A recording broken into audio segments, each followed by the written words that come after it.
Түшүнүктүү. Кымбаттуу судьялар, суроолор барбы? Бериңиздер. Мергүл Рыскылбекова. Бүгүн Жорокулов жок, ошон үчүн Жорокуловдун эмесинде баягы талаптардын арасында боор суроолор да болуп атат да. Мындай, эгерде жогорку соттун азыркы составында 21, биздин маалымат боюнча 21 киши, 21 судья ошондой стаж жок экен да, 2 жыл 3 жыл биринчи инстанцияда, 2 жыл экинчи инстанцияда деген 21 судьянын. Жорокулов коюп атат, ошолор азыркы учурда талапка белгиленген стажга ээ эмес судьялар жогорку соттун.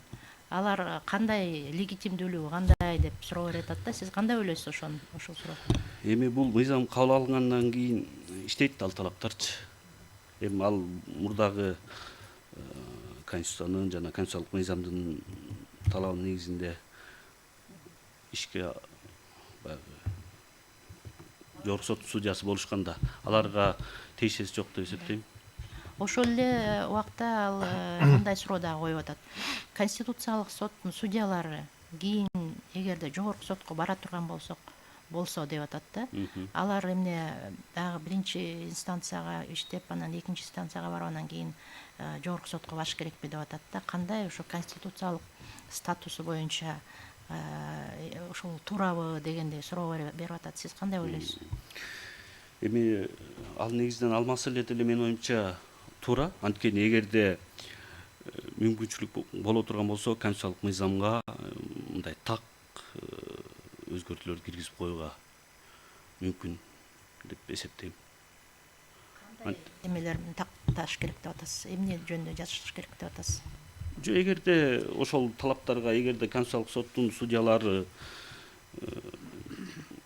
эми кандай десем, аларга бир кандайдыр бир алардын общий стажы эсептелет деген иши бир тиешелүү норма киргизип койсо болот болуш керек. Мен каршы эмесмин. Өзүнчөбү? Эми кошумча катары дейм да. Анткени ал жерде так жазылып турбайбы? Жогорку соттун судьялары болуш үчүн биринчи инстанцияда, экинчи инстанцияда иштеген.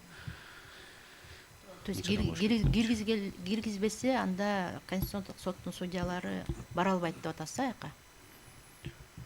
Эми аны сотторду тандоо кеңеши, андан сырткары кандай мындай талканыя берет, эми мен аны так айта албайт экенмин, бирок так эме кылып койсо болот деп эсептейм да, мыйзамгачы так жазып койсочу.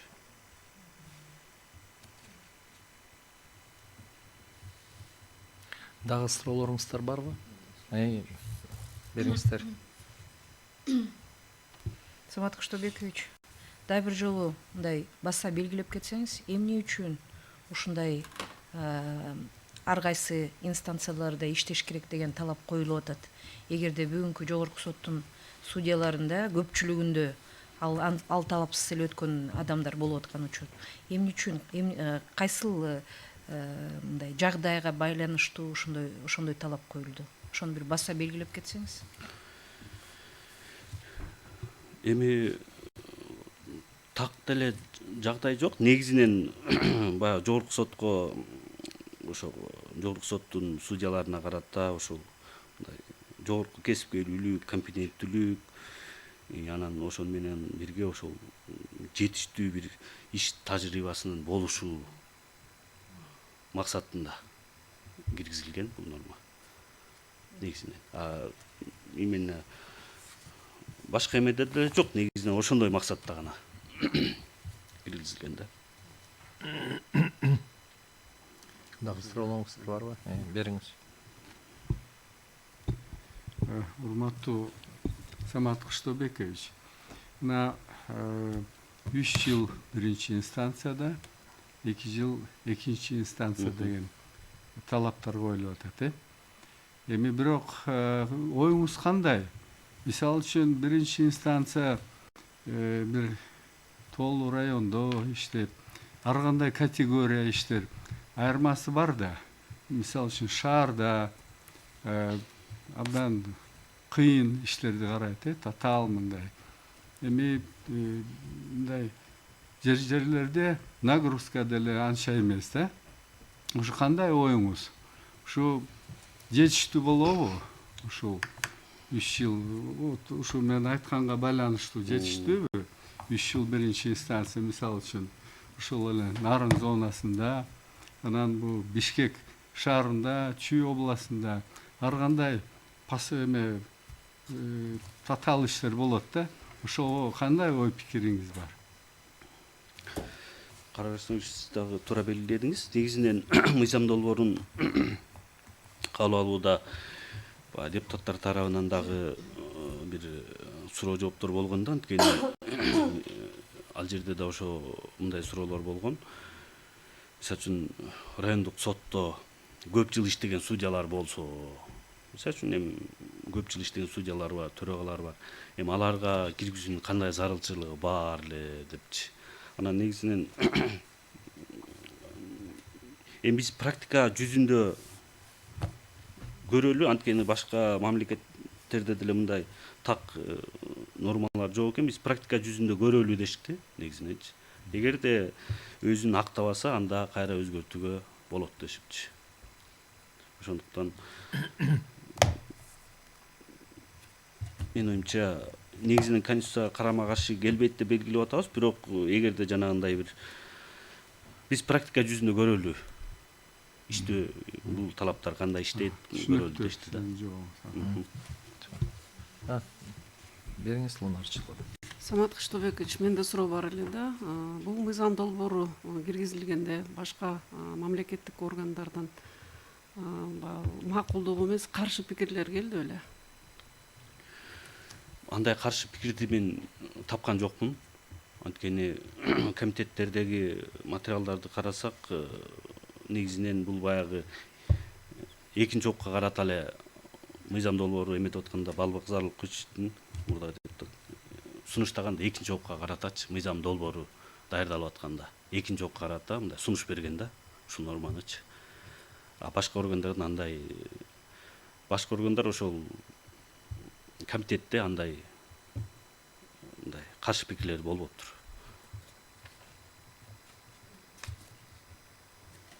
Барбы сурооңуздар?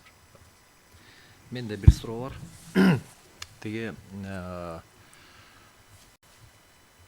ушул 3 анан 2 деп биринчи, экинчи инстанцияда иштөө ушундай мындай талаптар коюлуп аткандан кийин кандай деп ойлойсуз? Мыйзамда көрсөтүлүш керек беле ошондой бир карьералык мындай өсүш.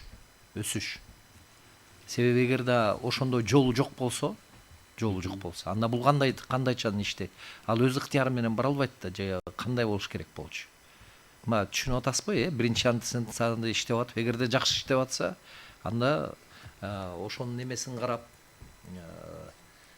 карап тургандан кийин экинчи инстанцияга дайындоо ушундай жолдору же немелери деген, же судья өзү ыктыярын ошону көрсөтүш керекпи? Эми бул мыйзамда конституциялык мыйзамда модельдеринде мындай неме бар да, карьердик модель деген бар, профессионалдык модель деген бар. Карьердик модель да эле дүйнө жүзүндө бар. Баягы алгачкы инстанцияларда иштеш керек, андан кийин эң жогорку сотто иштеш үчүн анан экинчи, үчүнчү инстанцияларда иштеш керек деген ал дагы модель бар негизи деген сөз. Бирок бизде мыйзамда ошондой жолдору көрсөтүлдү беле, же көрсөтүлбөй тургандан кийин моундай неме кандай киргизилген деген сөз да. Эми кандай ишке ашыш керек болчу да? Кандай ишке ашыш керек болчу? Эми негизинен бул баягы Эгерде мындай карап отурсак, анда мындай болуш керек болуп атат да. Кеп 2-3-2 эмес. Негизинен эле жогорку сотко экинчи инстанциядагы судьялар гана баягы немеге көрсөтүлүш керек да. Мындайча айтканда өзүлөрү да неме баягы талапкер катары көрсөтө алат өзүлөрүн дегенде. Анда ошондой болуш керек болду. Бирок бизде мыйзамда ошондой мындай модель, ошондой бир конструкция көрсөтүлгөн эмес да деген сөз. Туура. Андай көрсөтүлгөн эмес. Эми бул негизинен экинчи инстанцияда эметип атканда азыр акыркы практикада конкурс жок эле өткөрүп атышпайбы ичиненчи судьяларды карап жогорку соттун сунуштамасы негизинде элечи президенттин указы менен дайындалып атышат. Анан ички регламенттеринде кандай белгилеп, сиз айтып аткандай жанагындай жакшы иштеген судьяларды экинчи инстанцияга көтөрүп кандай иштерди кылып атат, эми анын жогорку соттун өкүлү эле кандай негизги критерийде тандап атышканын айтып бербесе. Жок, сиз мыйзам чыгаруучу органдын өкүлү катары мындай деп түшүнүк болуш керек деген сөз да. Бир модельди тандаш керек деген сөз. Бир модельди тандаш керек. Эгерде карьердик десек, анда мыйзамга ошол жолдордун баарын жазып чыгыш керек да. Ошол баардык жолдорун кандай биринчи инстанцияда кандай иштейт, анан кийин экинчи инстанция кандай шарттарда которулушу мүмкүн. Анан кийин ошентип иштеп туруп, анан кийин жогорку сотко барганга ошол жолу мындайча айтканда бул жөн эле мындай башаламандык жол менен эмес. Ким билет, балким тиги мындайча айтканда эгерде барам десе, азыр экинчи инстанцияда иштеп атса, мына силер момундай модель киргизгенден кийин силер айтып атасыңар, мыйзам чыгаруучу орган, мен ошол катары айтып атам да. Силер айтып атасыңар, ошол карьердик неме менен кетиш керек, экинчи инстанциядан немечиш керек. А бирок судьяныкы биринчи инстанцияда жетишсиз болсо, ким билет, балким 3 жыл иштеп калган, балким иштеген эмес, экинчи инстанцияда иштеп атат деген сөз да. Анда бул деген кайра биринчи инстанцияга барып иштеш керек. Бул деген баягы ылдыйлатуу же кандай деп караш керек. Эгерде биз карьердик модельди тандасак деген сөз да. Баягы айткан сөзүбүз бул эмнеден тиги бир мындайча өзгөчө модельди киргизип аткандан кийин баардык жактарында ойлонуп, баардык жактарында неметиш керек болчу деп. Мен ошон үчүн сизден сурап атам. Эмне себептен ошол иш аягына чейин иштелип чыккан эмес деген ошол суроону сизге берип атам деген сөз да. Эми андай Мына өзүңүз айткандай 3-2 деп атасыз, Бирок ошонун жолдору неметип чыгыш керек, андыкталыш керек болчу да. Мыйзамда, немеде эмес тиги. Жана сиз айткандай жана кеңештерде эмес. Сот кеңеши болобу же жанакы сот адилеттиги иштери боюнча кеңеш болобу деген сөз да. Эми муну так Айта албасаңыз айта албайм деп айтыңыз. Айта албайсызбы? Айта албайм. Болду анда. Хорошо, отуруңуз. Кечиресиз. 40 ел жумелеш. Суроо бериңиз. Менде мындай суроо туулуп атат да. Мына негизи эле биздин жарандар сот системасына кириш үчүн ылдыйкы деңгээл жашы боюнча 30 жаш туурабы? 30 жашка чейин билебиз, азыр технология өсүп атат, илим деңгээлдери өсүп атат, жаңы поколение дегендей алар абдан көп жагынан бизден өйдөрөөк болуп атат. Кичинекей балдарды карасаңар, кичинекейге 1-2 жашта кандай ой жүгүртүүлөрүн таң каласың. Абдан өзгөрүүлөр чоң болуп атат. Адамдын акыл сезиминде, жумушка болгон, эмгекке болгон умтулууларында. Анан көп учурларда жаш балдар илим жагына өтөт да. Окуну бүткөндөн кийин, мына 21-22 жаш бүткөндөн кийин илим тарабына өтүп, ошо юридика жагынан болобу, башка жагынан болобу, кандидаттык диссертацияларды жактап, докторлук 30 жашка чейин докторлук диссертацияны жактап койгонго мүмкүнчүлүктөрү бар да. Алар өздөрүн жалаң эле жогорку билимдин ээси катары эмес, андан да жогорку билимдин, илимдин ээси катары кабыл алышат. Алардын ой боюнча, максаттары боюнча алар өсүүгө умтулат. Баягы ар бир жоокер генерал болгонго аракет кылат дегендей да, бул адамдын негизи табигый касиеттери да, өсүүгө, умтулууга. Өмүр деген өтө узун болбойт. Кыска өмүрдүн ичинде көп ишти кылайын деген максатта жүрүшөт да. Анан ошондой мисалы келип калса биздин системага, биздин сот системасын күчөтүүчүнүн бир да талаптарынын бири ошол кадрларда, туурабы? Кадрлар деп ошондой атабыз. Алардын билим деңгээлин көтөрүү деп. Анан ошондой билим деңгээли менен келген мисалы деп коелу. Ал деле 30 эмес 35 жашта келди деп коелу. Не обязательно же 30 жашка келгенден баштап. 35 жашка чыкканда келип туруп мына айтып коелу, абдан илими бийик болгон тажрыйбасы бар. Именно укук коргоо орган тарабында иштеген адамдар келип, аналар эми ошолордун умтулуусун, ошолордун сапаттарын мындай басымырлоо болуп калбайбы? Мотивацияларын баскандай болуп калбайбы? Эмне үчүн алар чектеп, эмне үчүн алар 2 жыл, 3 жыл биринчи инстанцияда аны 2 жыл экинчи инстанцияда жүрүш керек дегендей маселе туулуп атат да. Ошого кандай деп ойлойсуз? Кыргыз Жумадич, менин оюмча негизинен